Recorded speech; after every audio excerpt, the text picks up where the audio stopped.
Para hadirin yang kami muliakan, untuk selanjutnya izinkan kami membacakan secara singkat riwayat akademik Profesor Tutuka Aryaji di hadapan para hadirin sekalian. Profesor Tutuka Aryaji dilahirkan di Solo pada tanggal 26 Agustus 1964. Dalam mengemban karir akademiknya, Profesor Tutuka Aryaji ditemani seorang istri tercinta, Ibu Nina Rosmalina, dan dikaruniai 4 orang putra-putri, yaitu Zahra Akbari Aryaji, Farah Nafisa Aryaji, Aslam Siddiqi Aryaji, dan Bakhtiar Zaid Aryaji. Perlu saya sampaikan bahwa ada kesalahan pada buku orasi yang telah dibagikan pada Bapak Ibu sekalian, walaupun terutama dalam hal nama putra-putri dan jumlah putra-putri Pak Profesor Tutuka Aryaji. Walaupun sebenarnya ini telah melakukan proses koreksi antara penulis dengan percetakan, tetapi masih saja ada yang terlewat. Mohon yang dibacakan ini adalah informasi yang sebenarnya. Profesor Tutuka Aryaji adalah dosen pada FTTM ITB sejak tahun 1990, lulus dari Sarjana Teknik Perminyakan Institut Teknologi Bandung tahun 1988, kemudian mendapatkan Master of Science dari Texas A&M University Amerika tahun 94 dan PhD dari universitas yang sama pada tahun 1996. Dalam meniti karirnya, Profesor Tutuka Aryaji pernah menjadi software development, kemudian menjadi training assistant di Texas A&M University, technical assistant pada Exploration and Production Technology Department di Texaco, Houston, USA, mengajar kursus teknik perminyakan pada industri migas sejak 97 sampai sekarang, sebagai konsultan migas juga tahun 1997 sampai sekarang, dan sebagai narasumber bidang migas untuk berbagai macam perusahaan migas nasional dan multinasional sejak tahun 2010 hingga sekarang. Dalam kegiatan pendidikan, Profesor Tutuka Aryaji mengampu berbagai mata kuliah sarjana maupun pasca sarjana yang juga telah menghasilkan sarjana, magister, maupun doktor dalam karir beliau sebagai pendidik. Dalam penelitian dan pengabdian kepada masyarakat terdapat banyak sekali penelitian maupun pengabdian kepada masyarakat baik pada tingkat nasional maupun internasional yang telah diperoleh dan mendapatkan penghargaan dari masyarakat dalam bidang keilmuannya. Kepemimpinan beliau di dalam kegiatan akademik banyak ditunjukkan di dalam kegiatan riset bersama dalam kelompok ilmunya maupun baik di dalam maupun di luar negeri seperti yang telah disebutkan di atas.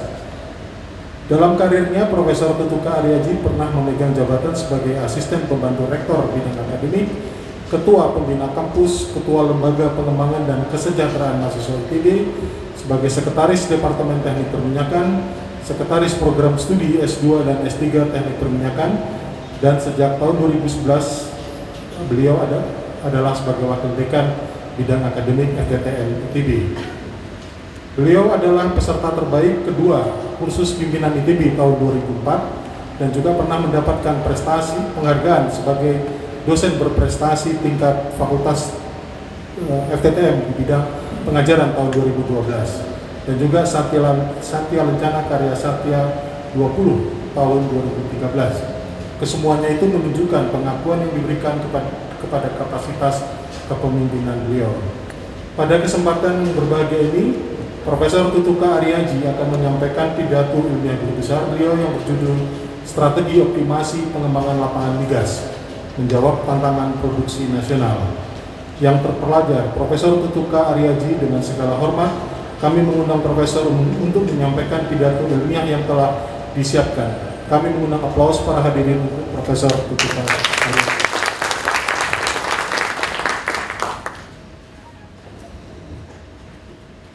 Selamat siang, Assalamualaikum warahmatullahi wabarakatuh. Salam sejahtera bagi kita semua. Hari ini hari yang paling berbahagia bagi kami sekeluarga. Terima kasih sekali atas kehadiran para guru besar senior sekalian. Ada mantan rektor Pak Profesor Hadi Semangkat, kemudian Pak Sarif, Pak Mari, Pak Arina Cakro, dan lain-lain yang mungkin saya ada Pak Semataru juga, dan Handai Tolan dari Teknik Perminyakan, Profesor dari perguruan tinggi lain dan dari ITB, rekan-rekan dosen dari pendidikan, dan rekan-rekan saya sejak SMA. Terima kasih. Saya akan memulai orasi ilmiah kali ini dengan judul Strategi Optimasi Pengembangan Lapangan Migas Menjawab Tantangan Produksi Nasional. Dalam hidup saya mulai landasan moral dalam menulis, dalam bekerja, di mana bangsa kita ini sangat tergantung dengan bangsa lain. Sebagai contoh, sewaktu kita bangun, kita minum air putih, aqua, itu bukan produk kita. Bangun, kita mandi, pakai heater, air panas, heaternya juga bukan produk kita. Kita pakai baju yang murah, ternyata produk dari Cina. Turun ke bawah, kita pakai mobil kita Toyota. Sampai di kantor, kita duduk, kursinya Citos. Demikian juga sebenarnya apa yang terjadi di akademik. Di akademik, negara kita juga di ITB berkiblat kepada negara-negara maju, baik untuk konferensi maupun makalah. Saya mendukung diri berbeda dengan pembicara terdahulu, karena teknik perminyakan adalah program studi yang berbeda dengan program yang lain, atau program studi yang kurang lebih produk atau komoditas. Jadi kami menyikapinya adalah program studi yang tidak selanggeng program studi yang lain. Untuk itu diperlukan upaya orisinil, upaya genuine untuk memecahkan masalah dan secara moral masalah yang ada di negara kita, di nasional kita. Karena apa? Sesungguhnya masalah di negara kita tidak kalah rumitnya, tidak kalah sulitnya dengan masalah-masalah yang ada di nasional. Demikianlah kurang lebih ringkasan dari landasan moral apa yang saya lakukan selama ini dari tahun 90 masuk perusahaan ITB sampai saat ini. Baiklah, saya akan membahas tentang pendahuluan bagi hadirin yang berhormat yang ada di sini, bukan dari teknik perminyakan, dari masyarakat umum, mulai dari tantangan dunia, mengerucut ke industri migas itu apa, kegiatan hulu dan hilir adalah bagian daripada industri migas, kemudian perencanaan pengembangan atau disebut dengan plan development, mengerucut lagi tahapan dalam memperoleh minyak, kemudian masalah kita, yaitu kondisi minyak dan gas nasional. Perlu saya sampaikan di sini bahwa harga minyak dunia berfluktuasi sangat tidak bisa diprediksi, dan ternyata faktor yang paling berpengaruh adalah faktor geopolitik.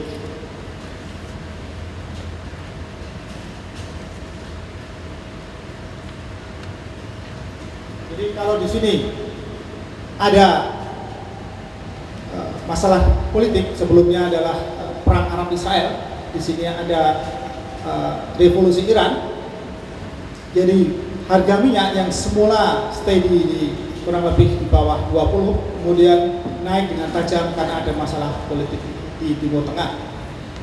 Hal ini terulang lagi pada saat ada krisis di Asia dan berakhir dengan tahun 79 adanya Iran revolusi. Kemudian saat ini kita juga mengalami drop yang sangat rendah dari nilai kurang lebih $100 per barrel menjadi sekitar saat ini adalah sekitar 50 sekian. Jadi berada di sini. Ini suatu gambaran yang berulang dari waktu ke waktu, bahwa harga minyak sangat tidak diprediksi dan sangat tergantung dari faktor geopolitik. Saat ini pun tidak ada peneliti yang bisa memprediksi harga minyak. Nah, mengapa demikian? Sebetulnya kalau kita lihat dari nasib masing-masing negara dengan resource-nya, ternyata negara-negara yang di atas ini adalah negara-negara di Timur Tengah itu yang mempunyai cadangan.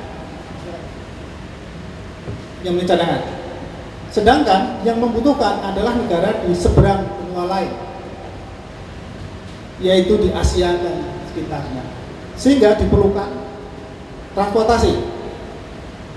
Ini yang membuat kondisi tadi menjadi kondisi yang sangat tergantung dari faktor geopolitik. Apabila terjadi di daerah sini, maka akan terjadi gejolak harga. Saat ini pun sangat sulit diprediksi mengapa harga minyak menjadi 50-55 dolar per barel. Ada yang berspekulasi bahwa itu karena masalah Ukraina dengan Rusia, tapi ada yang berspekulasi bahwa ISIS di Irak memproduksi minyak gelap di pasar gelap, menjual minyak di pasar gelap, karena sangat sulit dimengerti bahwa dalam waktu singkat harga minyak turun 50%. Tidak ada yang bisa menjelaskan. Nah, selanjutnya saya akan sedikit mengerucut kepada area industri minyak dan gas bumi. Di industri minyak dan gas bumi dimulai dari geologi dan geofisik, survei geofisik. Salah satunya adalah mengirimkan seismik ke dalam tanah, kemudian diterima oleh geofon. Geologi datang langsung ke daerah ini untuk melakukan survei, batuan, dan yang lain-lain. Apa yang diketahui dari geologi dan fisik adalah kerangkanya atau mangkoknya. Ini adalah kerangkanya. Kemudian setelah diketahui kerangkanya dengan lebih baik, lebih akurat, dilakukanlah pemboran. Pemboran ini memastikan bahwa apa yang dalam kerangka ada hidrokarbon. Tanpa ada pengeboran, tidak bisa disebut sebagai cadangan, tidak bisa disebut sebagai reserve. Dengan demikian, pemboran adalah satu hal prasyarat. Bisa ditemukan minyak atau gas. Setelah ditemukan minyak atau gas, kemudian diselesaikan, dibuat selubung di sini, selubung sampai ke bawah, dan ini adalah prosedur yang standar. Selubung dari atas sampai ke bawah untuk safety. Selanjutnya di permukaan ada kepala sumur untuk menghubungkan dari bawah ke atas, terkontrol dan dialirkan ke produksi. Dari produksi kemudian bisa dijual. Demikian juga dengan gas. Ada beda antara gas sama dengan minyak. Untuk produksi gas belum akan diproduksi kalau belum ada pembelinya. Jadi lebih baik disimpan di dalam tanah kalau belum ada pembeli yang bisa disepakati harganya. Sebagai contoh, di Tangguh disimpan di dalam tanah kurang lebih selama 7 tahun sebelum ada pembeli yang disepakati harganya. Nah, untuk kegiatan sektor hulu, kurang lebih diagram ini menggambarkan umur daripada suatu lapangan. Tahapan eksplorasi rata-rata 2-4 tahun. Setelah eksplorasi, kemudian ada penilaian appraisal untuk menentukan berapa besar yang diperoleh pada tahap ini sebagai resources, sumber daya atau sumber daya. Selanjutnya, tahapan selanjutnya adalah tahapan pengembangan, kurang lebih 2-5 tahun. Ada proyek, ada keputusan eksploitasi, ada pengembangan. Selanjutnya dimulailah umur lapangan itu, sekitar mungkin bisa 25-100 tahun ke depan. Indonesia mempunyai sejarah yang cukup panjang dalam industri migas, 100 tahun lebih. Di dalam ilmu teknik perminyakan ada bagian yang disebut dengan manajemen reservoir. Perencanaan pengembangan lapangan bagian daripada manajemen reservoir. Biasanya dimulai dari pemodelan reservoir setelah survei, geofisik, geologi, dan teknik perminyakan, dibuat model reservoir untuk bisa disimpan di dalam komputer. Selanjutnya dibuatlah skenario dari model tersebut. Skenario termasuk di antara berapa jumlah sumur, bagaimana fasilitasnya. Nah, selanjutnya adalah optimasi dari fasilitas hasil daripada skenario yang dibuat pada saat melakukan pemodelan. Nah, selanjutnya di teknik perminyakan dikenalkan adanya analisa dampak lingkungan sebagai suatu siklus yang komprehensif dan diterapkan di lapangan. Setelah diterapkan lapangan, dimonitor apakah yang dihasilkan dari skenario pengembangan ini sesuai dengan yang dimodelkan. Apakah yang di lapangan sesuai dengan yang dimodelkan. Kalau tidak, ini bisa bersiklus. Inilah kehidupan sehari-hari di industri di industri perminyakan. Baik perusahaan besar maupun perusahaan kecil melakukan siklus seperti ini. Lebih detail, di dalam industri hulu, di teknik perminyakan, hal yang paling penting salah satunya adalah modal sendiri. Modal reservoir sendiri. Di dalam modal reservoir ada dua pendekatan, yaitu pendekatan yang sekuensial dan pendekatan yang terintegrasi. Pendekatan sekuensial adalah dari geofisik dan petrofisik untuk membuat model geologi. Bersama geologi membuat model geologi.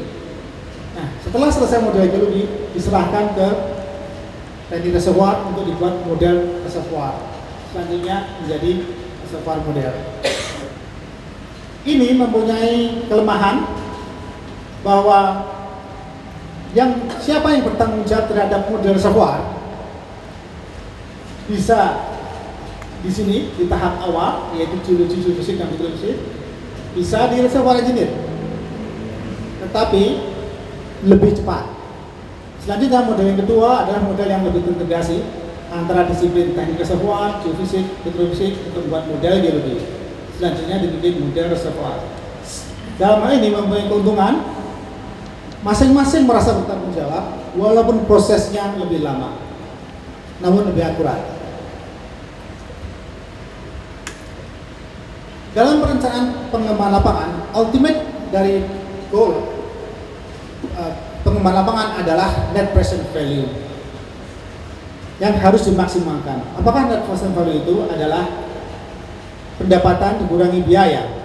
Pendapatan adalah dari produksi dikalikan harga minyak atau harga gas atau revenue. Sedangkan biaya banyak sekali komponennya, termasuk jumlah sumur sendiri, di mana jumlah sumur terkait dengan profil produksi. Makin banyak sumur, ada menunjang ke produksi, tapi ada optimumnya. Demikian juga fasilitas ini akan mendukung untuk produksi, tetapi akan menyumbangkan atau membutuhkan biaya yang tidak sedikit. Sehingga ini sebetulnya sistem dinamik yang akan dicari optimasinya agar net present value menjadi maksimal. Inilah ultimate goal dari perencanaan pengembangan lapangan, adalah keekonomian. Selanjutnya, dalam tahapan mekanisme perolehan minyak, kita mengenal tahapan primer, tahapan secondary, dan tahapan tertiary. Indonesia yang sudah berumur sekitar 100 tahun, banyak lapangan yang sudah berada tahapan ini, tertiary ini. Yaitu tahapan di mana tidak hanya bisa mengandalkan peralatan-peralatan sederhana yang sekarang sudah berada di lapangan. Misalkan adanya pompa, adanya teknik-teknik pengangkatan yang lain, itu adalah teknik-teknik pengangkatan pada saat primary recovery. Metode selanjutnya adalah menginjeksikan air ke dalam reservoir untuk mendorong minyak yang tersisa, dengan harapan dapat tersapu, tekanan dapat terjaga lebih lama untuk turun, sehingga produksi akhirnya akan lebih tinggi. Lebih dari itu, saat ini teknologi enhanced oil recovery seperti dengan chemical, thermal, dan miscible dipergunakan untuk lebih menguras produksi minyak. Jadi ada chemical, misalkan ada surfaktan, polimer, kaustik, kemudian thermal ada steam, kemudian injeksi miscible, misalkan ada CO2 atau gas. Teknologi ini sudah lazim di negara maju, namun di Indonesia saya kira diperlukan keberanian untuk mengintegrasikan ini secara lebih masif. Sebelum saya lanjut, perlulah kiranya saya mengulas kembali sejenak tentang industri migas di Indonesia. Industri migas di Indonesia sebetulnya sudah sangat lama.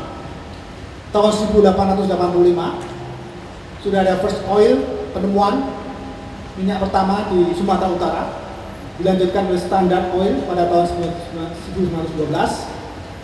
Kemudian ada penemuan Minas tahun 1944 oleh Caltex. Sebenarnya Minas ini melakukan eksplorasi sangat lama, kurang lebih 16 tahun, dan mempunyai konsep yang berbeda dengan pendahulunya. Dan penemuan Minas adalah penemuan terbesar dalam sejarah Indonesia dan tidak pernah terulang lagi sampai saat ini. Besarnya sekitar 9 miliar barel cadangan awal di tempat. Sampai saat ini kita tidak pernah menemukan lagi sebesar itu. Kemudian mengalami beberapa perubahan manajemen. Di sini ada PSC, Production Sharing Contract atau kontrak bagi hasil, di mana menurut sejarah bahwa ide pertama kali disampaikan oleh Soekarno, presiden pertama kita, pada waktu ada petani penggarap, konsep petani penggarap. Jadi pemilik mendapat bagi hasil dengan yang menggarap, dan itu diterapkan di industri migas.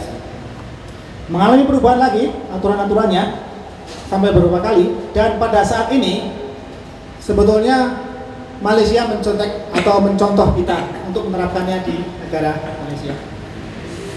Tahun 70-an, beberapa 70 sampai 75 mungkin, beberapa SDM dari Malaysia datang ke kampus, ke Terminal DB untuk sekolah, dan kemudian kembali lagi ke Malaysia. Kemudian muncul BW Migas tahun 2001. BW Migas muncul dikarenakan negara ingin lebih menerapkan Undang-Undang Dasar 45 bahwa pasal 33 hajat itu orang banyak dikuasai oleh negara. Sebelumnya adalah dilakukan oleh Pertamina sebagai wakil dari negara. Saat ini 2013, sebelum saat ini 2013 dibentuklah Satuan Kerja Khusus Pelaksana Kegiatan Hulu Minyak dan Gas Bumi yang merupakan bagian daripada ESDM.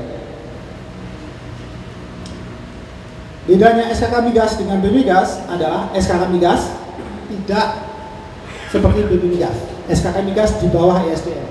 Sebelumnya BW Migas adalah kurang lebih setara dengan kementerian karena diangkat oleh DPR.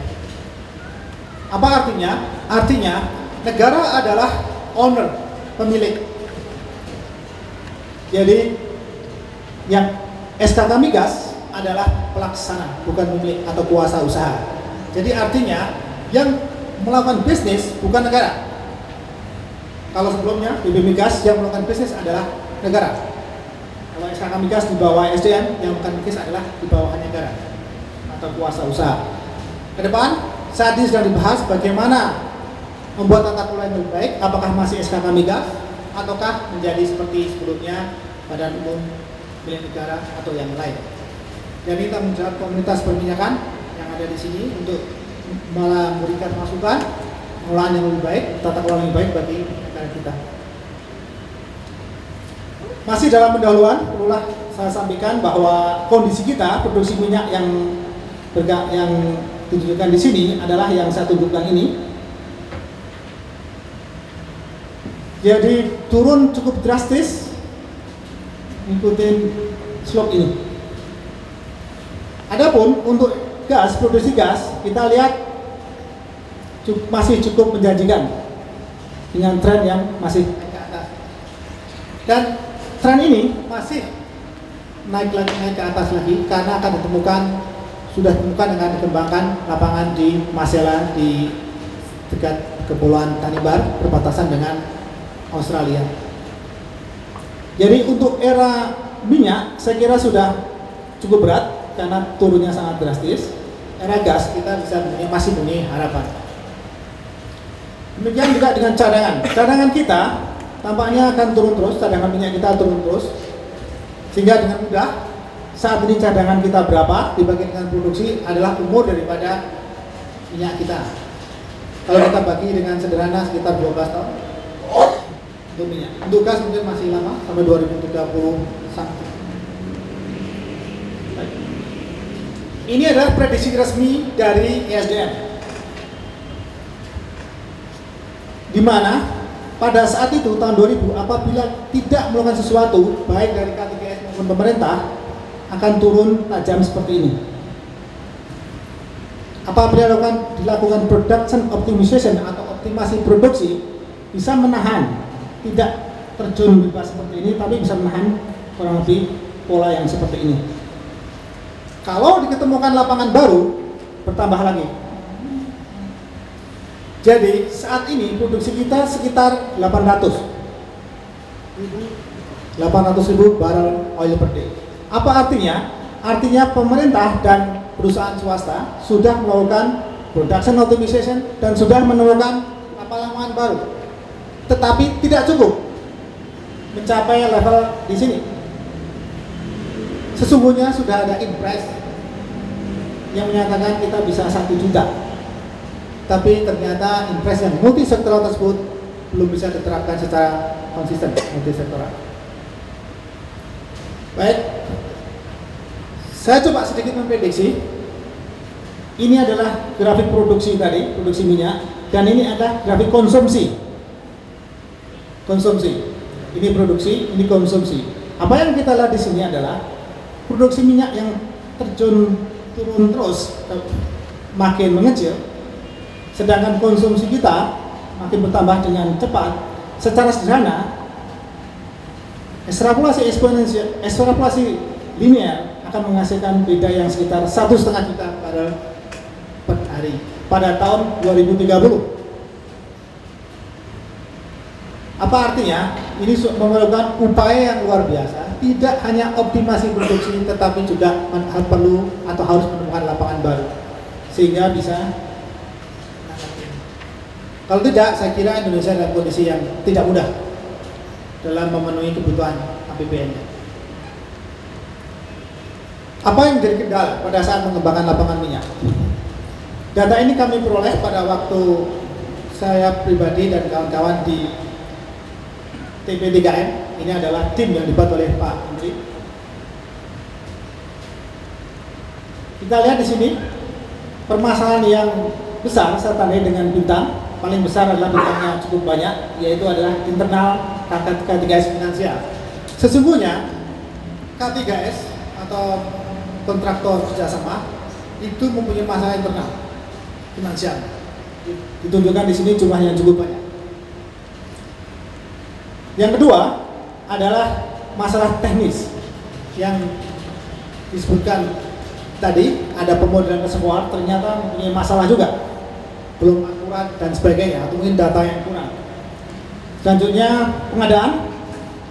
Jadi ini untuk internal maupun SKK Migas perlu memperbaiki hal-hal mengenai pengadaan, logistik dan administrasi. Dan kemudian yang terakhir adalah tumpang tindih lahan. Artinya, misalkan pengelola lapangan itu berada di tanah perkebunan, tidak mudah untuk bisa meminta izin kemudian melakukan pengeboran. Itu memerlukan lintas sektoral, memerlukan kerjasama dan komitmen dari masing-masing sektor untuk mengembangkan industri migas. Baik, pendahuluan sudah saya cukupkan sekian untuk bagi ini yang bukan dari perminyakan. Selanjutnya, sesuai judul, kami coba merangkum apa yang kami lakukan selama ini menjadi suatu strategi optimasi pengembangan lapangan migas. Berdasarkan tahapan mekanisme perolehan minyak tadi, Indonesia seharusnya sudah melaksanakan enhanced oil recovery atau tertiary recovery secara masif. Ini saya taruh yang pertama, strategi pertama. Strategi kedua yang kami temukan untuk mengelola gas, perlu adanya mengembangkan suatu konsep yang win-win antara pemerintah dan K3S. Yang ketiga, optimasi produksi pada pengembangan secara cepat karena dibutuhkan secara cepat untuk mengantisipasi turunnya yang sangat drastis, turun produksi yang sangat drastis. Kemudian selanjutnya adalah optimasi pengembangan integrasi dari subsurface ke surface. Ini diperlukan karena untuk meningkatkan keakuratan dalam menentukan lokasi sumur pengeboran. Selanjutnya adalah optimasi sumur integrasi. Kalau ini lapangan, ini sumur integrasi. dengan disiplin lain, biologi, geofisik, teknik pesawat, teknik produksi. Kemudian isu lingkungan ini akan menjadi besar kemudian hari, jadi perlu ditangani. Dalam hal ini kami menyoroti satu sisi, yaitu produksi karbon dioksida. Sebetulnya Indonesia mempunyai potensi yang sangat besar, lapangan gas yang apabila isu mengenai CO2 bisa ditangani, baik secara teknis maupun ekonomis, lapangan tersebut akan bisa diproduksikan dengan skala kapasitas internasional yang sangat besar, yaitu lapangan Natuna yang baru. Namun pemecahan belum bisa sampai saat ini karena masalah teknis dan ekonomis. Selanjutnya adalah perlu kiranya untuk mempercepat persetujuan PUD. Ini pemikiran kami untuk usaha kami gas dan kenaikan produksi gas nasional. Dan yang terakhir adalah bagaimana memanage manajemen risiko diterapkan dalam manajemen reservoir.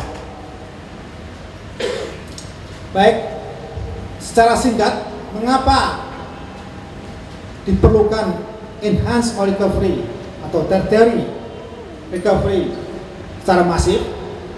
Secara sederhana, data dari ESDM, mudah-mudahan ini tidak berubah, cadangan awal ada 84,5 miliar barel dan telah diproduksikan sampai tahun 2012 Desember 24,5 atau 28%-nya dari cadangan awalnya. Secara sederhana, apabila kita naikkan 2 kali saja dari 28 menjadi 56 atau sekitar 60%, saya kira kita bisa mendapatkan cadangan 24,5. Angka 60% recovery factor untuk enhanced recovery, maksudnya angka yang masih achievable. Jadi tantangan kita semua. Tapi sampai saat ini belum ada perusahaan nasional, belum ada perusahaan Indonesia yang melakukan enhanced oil recovery pada lapangan. Jadi marilah kita bertanya pada diri kita sendiri, kenapa yang melakukan adalah perusahaan-perusahaan asing yang ada di Indonesia, tapi perusahaan nasional tidak melakukannya sendiri. Metodenya sudah established di industri, kita tinggal melihat.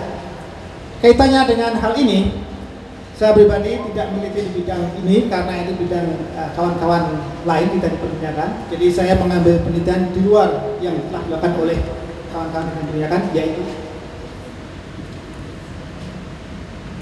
kurang lebih selama 6 sampai 7 tahun saya coba mendalami teknologi yang berasal dari Rusia yang disebut dengan vibroseismic, yang berasal dari para ahli geofisik, di mana gelombang P yang ditransmit ke dalam tanah akan mengubah kontak angle, akan mengubah sudut kontak antara minyak dan batuan yang semula minyaknya melekat batuan menjadi berkurang sehingga bisa lebih mudah untuk lari. Jadi prinsip vibroseismic adalah mengubah kontak angle. Yang berubah adalah voltasenya sebetulnya. Kemudian kita coba bangun lab di kampus. Kemudian kita kembangkan metode yang lain, digabungkan dan kita menghadirkan suatu kajian yang komprehensif. Kemudian kita meramalkan. Sebelum melakukan vibroseismic, kita coba ramalkan. Kemudian kita akan keekonomian. Mungkin perlu diketahui oleh para hadirin yang saya hormati, bahwa yang melakukan penelitian vibroseismic ini hanya sedikit di dunia. Nomor 1 di Rusia, kedua di Amerika, kemudian ketiga di kita, di Indonesia. Dan saya sendiri pernah 2 kali ke Rusia, ketemu dengan penemunya untuk membicarakan masalah ini.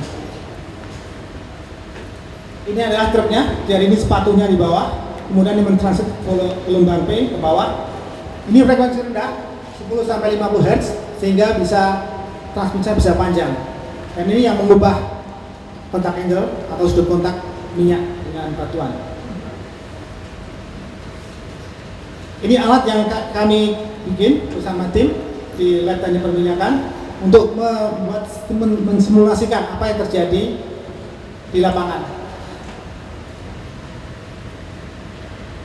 Jadi ada core, kemudian ada penghasil vibrasi, ditransmit ke core, ini bisa di-set, kemudian ada oscilloscope untuk menangkap atau memvisualisasikan apa yang kita transmit dari vibrator exciter.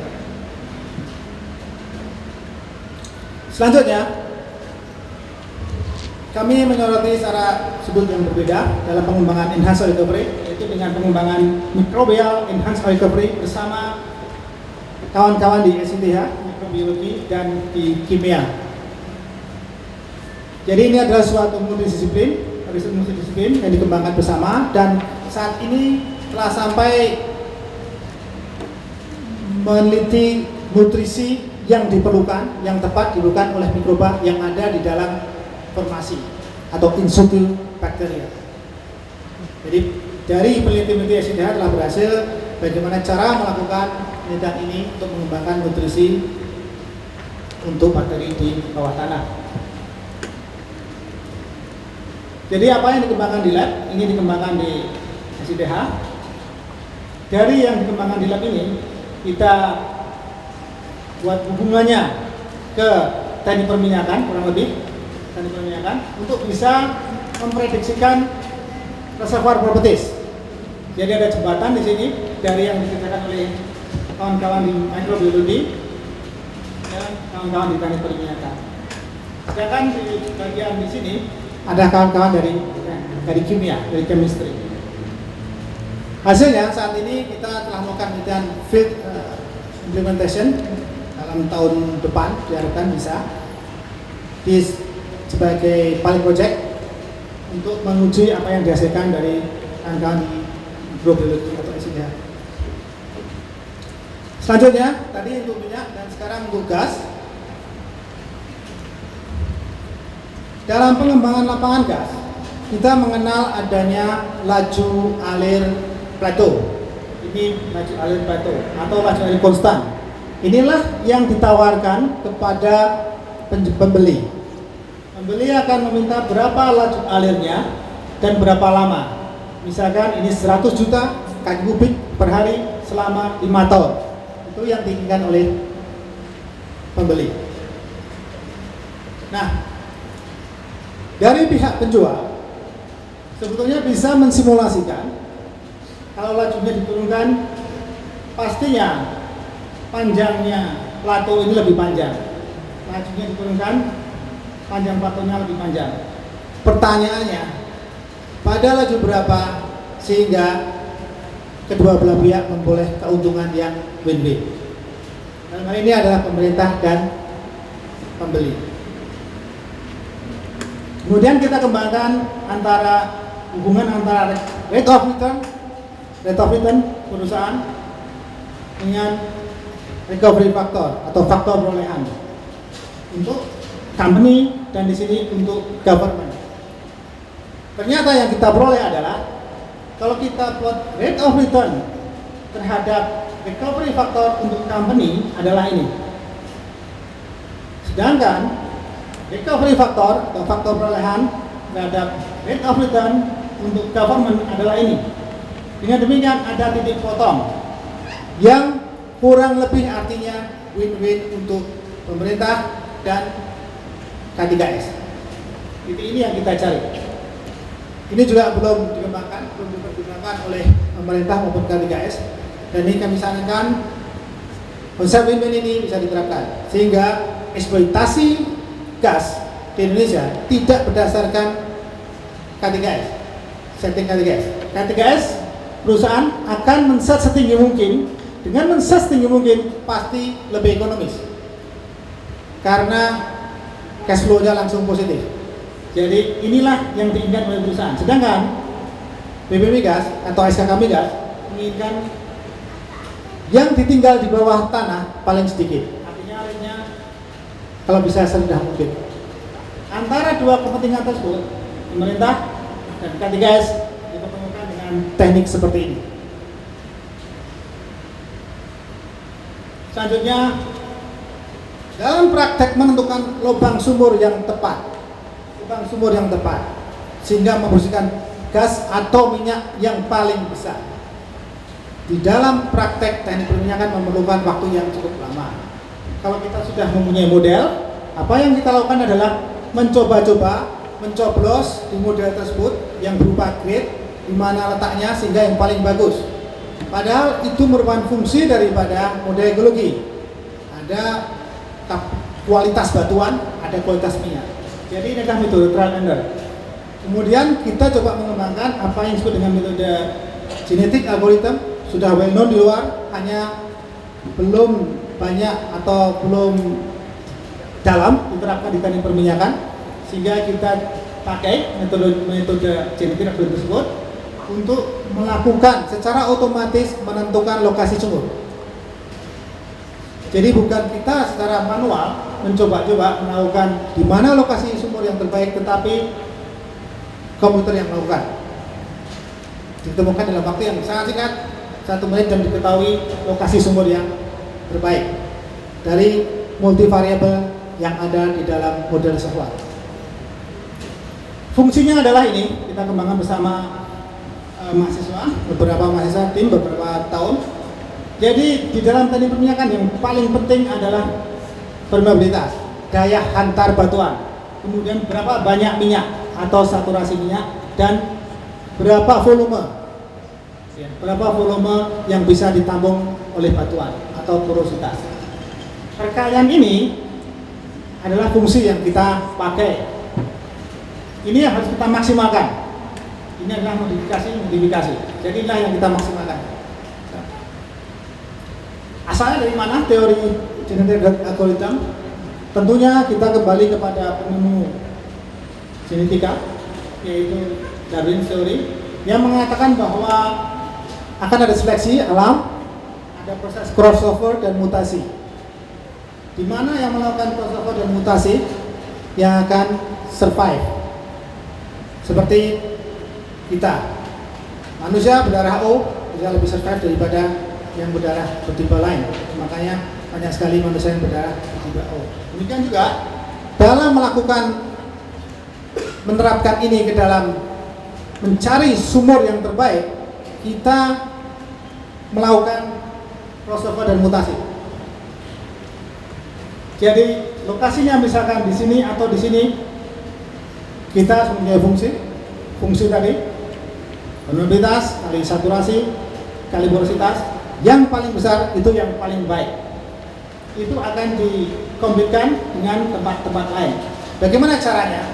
Setiap titik di dalam grid ini diwakili oleh binary system. Diwakili oleh binary system, misalkan 8 atau 16 digit, 010101. Kemudian kita lakukan crossover untuk binary system itu, kemudian kita lakukan mutasi yang kecil untuk memilih individu yang unggul. Akhirnya kita mendapatkan lokasi yang terbaik atau individu yang unggul. Inilah prosesnya. Jadi kita tentukan fungsi tadi, kemudian kita lakukan populasi. Setelah populasi kita lakukan crossover dan mutasi. Ini berulang sampai didapatkan harga maksimal fungsi tadi, tidak berubah lagi, dan itu yang kita ambil. Itulah lokasinya. Kemudian setelah itu kita buat piramida lunaknya, dan inilah hasil dari piramida lunaknya. Ini lokasi sumur X dan Y koordinat, dan ini adalah lokasi perforasinya, di mana di perforasi. Jadi dalam tahap ini kita sampai kepada piramida lunak yang bisa dipakai secara singkat untuk menentukan lokasi sumur.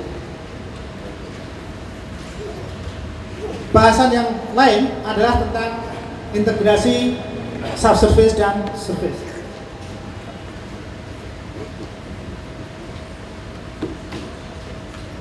Yang biasa dilakukan di teknik perminyakan adalah secara parsial, secara terpisah.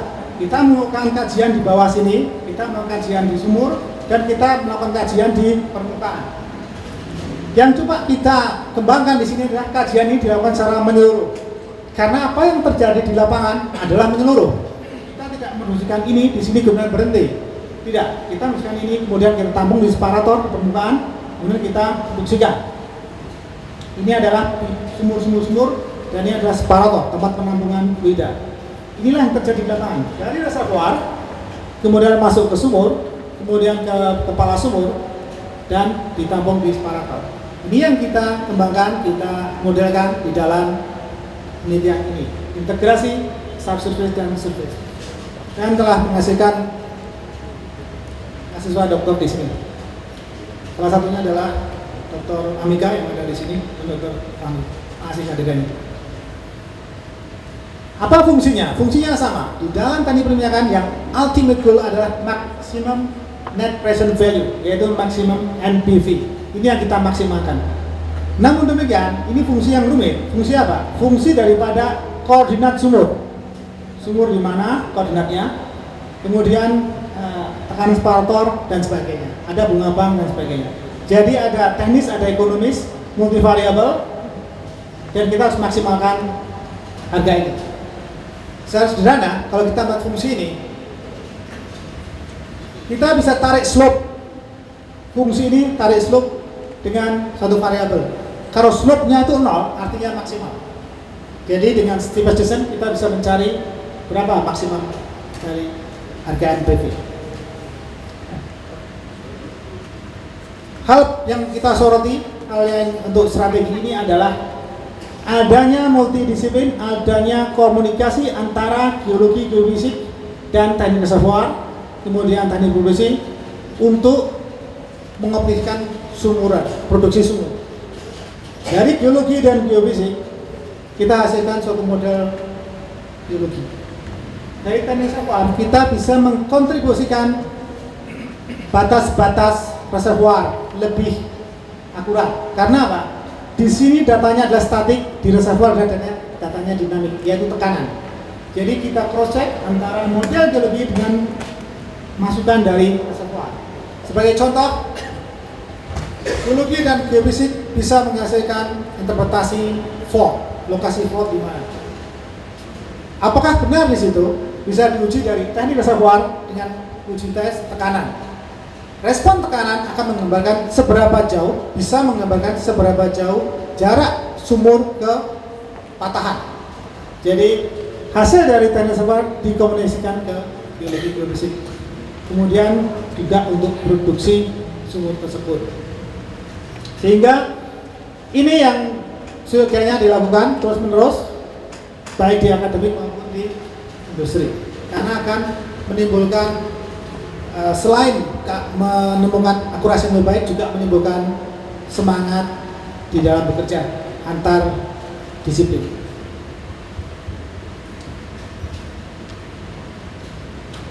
Selanjutnya mengenai isu penanganan produk, isu lingkungan, kami bersama tim melakukan studi bagaimana melakukan kembali injeksi produksi CO2 dari gas ke dalam tanah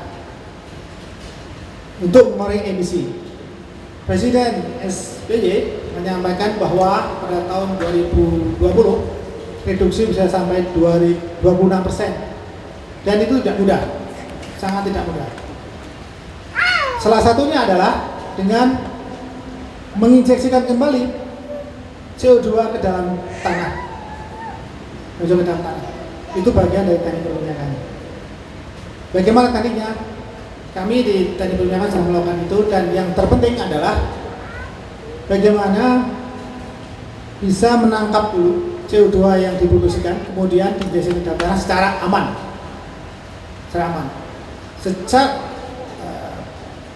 standarisasi agar CO2 yang diinjeksikan dalam tanah tidak keluar lagi secara aman sangat ketat. Ada standarisasi dari Kanada, ada standarisasi dari Norwegia. Termasuk diantaranya berapa kedalaman yang diharapkan untuk dihasilkan dan lapisan di atasnya apa, kemudian juga integritas dari sumurnya. Apa yang kita peroleh di sini adalah parameter-parameter yang diperlukan pada saat melakukan injeksi ke dalam reservoir. Jadi di sini kita sebutkan beberapa parameter yang sangat penting, seperti tekanan kapiler, ini paling penting, kemudian lens constant, C sebagai konstan C sangat penting.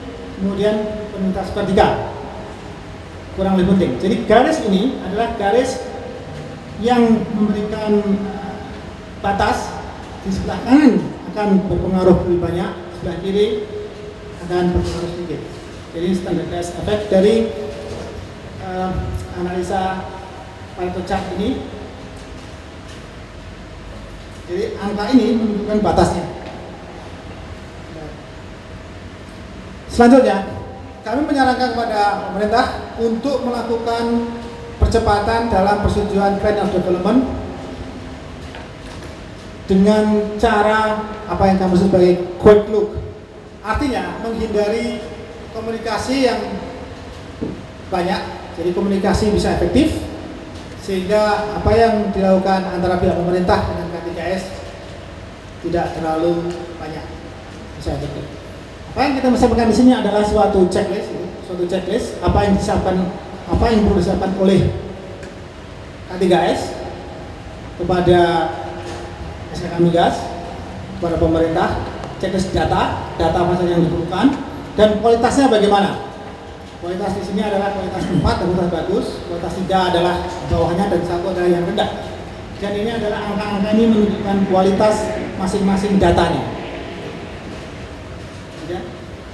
Kemudian selanjutnya kita kembangkan apa yang disebut dengan quick look online, sehingga tidak perlu dilakukan komunikasi langsung antara K3S dengan pemerintah, tetapi melalui online. Komunikasinya itu berupa data yang dipersiapkan, analisis yang diperlukan, kemudian dokumen. Sehingga kami menghasilkan kelas-kelas Plan of Development, kelas C, kelas B, dan kelas A. Di mana kelas A itu adalah yang siap untuk dikembangkan, kelas B kurang lebih diperlukan perbaikan, dan kelas C adalah yang masih belum bisa disetujui. Kelas-kelas ini diharapkan membantu untuk melakukan percepatan persetujuan dari SKK Migas. Jadi ini semacam artificial intelligence yang diterapkan di persetujuan Plan of Development. Yang terakhir, dalam bidang pemboran ada banyak komponen yang mempengaruhi perencanaan berbeda dengan kenyataan. Karena pemboran bersifat praktis, jadi perencanaan sangat berbeda dengan pelaksanaan. Sebagai contoh, kita ambil lebih dari 100 perencanaan pengeboran dan ternyata berbeda sekitar 40% dalam budget, dalam uang dan spending money terhadap perencanaan. Jadi sekitar 40% dari apa yang direncanakan perbedaannya. Perbedaan 40% ini kalau dihitung dari angka cukup besar, karena untuk pemboran mungkin bisa sampai ratusan juta dolar untuk di offshore. Ya, ini perlu kita tangani bagaimana mereduksi perbedaan ini. Yang pertama, apa penyebabnya? Penyebabnya kita lihat di sini dalam pemboran ada yang paling besar ada operasi dalam bidang pemboran. Nah, kemudian adalah pada saat penyelesaian sumur. Kemudian kita coba melakukan bagaimana mengurangi sehingga 40% ini lebih rendah, tidak 40%, mungkin 5% atau 10%. Silakan kita coba membuat analisa sederhana bahwa penyebabnya apa. Kita lihat penyebab dari kenaikan budget tersebut adalah karena di bawah tanah formasi, ada juga yang karena di lubang sumur, sehingga dari penyebab ini dan penyebab yang di atas menghasilkan apa itu dengan penyebab utama, yaitu start pipe atau pipa terjepit. Jadi dengan mengurangi apa yang terjadi di dalam lubang sumur dan mengurangi apa yang terjadi di dalam formasi, kita bisa mengurangi apa yang masalah utamanya yang terjadi. Jadi ini semacam root cause analysis untuk mengurangi penyebab masalah yang terjadi di lapangan. Terakhir saya akan menyampaikan terima kasih kepada senior-senior saya, Mas Jo Soekarno, Mas Iman Subowo, Mas Purwanto, Wong tidak hadir, Mas Iwan Siti tidak, Mas Seto Ratno, kemudian Mas Rianto, Mas Sudah Basah, Mas Puji Pemadi, Mas Sono, Mas Inansah, Mas Sudirta Ahmed, Mbak Nani Mariani, Mas Ludi Lubandini, dan dengan teman-teman sejawat, Dr. Asep, Dr. Ucok, Dr. Tovan, Dr. Sitopo, Dr. Suhair, Dr. Sylvia, kemudian Dr. Amida, Dr. Dedi, Dr. Andika Warman, Dr. Bona, dan para mahasiswa yang dengan tekun dan berani melakukan riset-riset yang belum pernah dilakukan sebelumnya.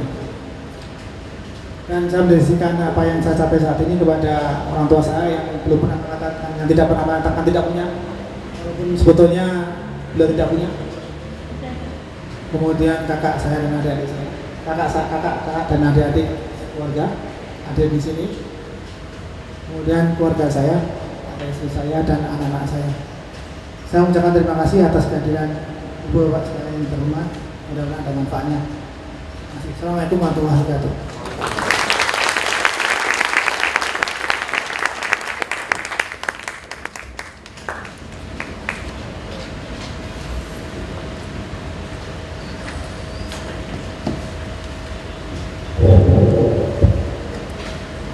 Demikian para hadirin yang saya hormati, Profesor Tutuka Aryaji dengan pengalaman akademiknya yang sangat kaya, atas nama ITB telah menyampaikan pidato ilmiahnya sebagai pertanggungjawaban akademik kepada bangsa Indonesia yang telah pula kita nikmati sebagai kuliah yang sangat berharga pada pagi hari ini. Kami mengundang para hadirin untuk menyampaikan puji serta syukur atas karya-karya yang sangat bermakna dari Profesor Tutuka Aryaji sebagaimana tadi telah kita dengarkan bersama. Kiranya rencana ke depan dari Profesor Tutuka Aryaji dalam memimpin keilmuannya lebih banyak lagi menghasilkan karya-karya terbaik lainnya serta bermakna bagi kesejahteraan umat manusia. Para hadirin yang sangat kami muliakan, terima kasih atas perhatian serta kesabaran yang telah diberikan. Sebaliknya kami memohon maaf jika terdapat kekurangan di dalam penyelenggaraan sidang pleno terbuka pada pagi hari ini. Pada akhir sidang ini nanti, kami mengundang Profesor Suryadi Siregar beserta keluarga, Profesor Tutuka Aryaji beserta keluarga untuk berdiri di panggung ini guna menerima ucapan selamat dari para hadirin yang kemudian nanti kita tutup dengan makan siang bersama. Atas izin anggota Forum Guru Besar yang terhormat, dengan ini sidang pleno terbuka Forum Guru Besar ITB pada pagi hari ini, Sabtu 20 Desember 2014, kami nyatakan ditutup. Terima kasih.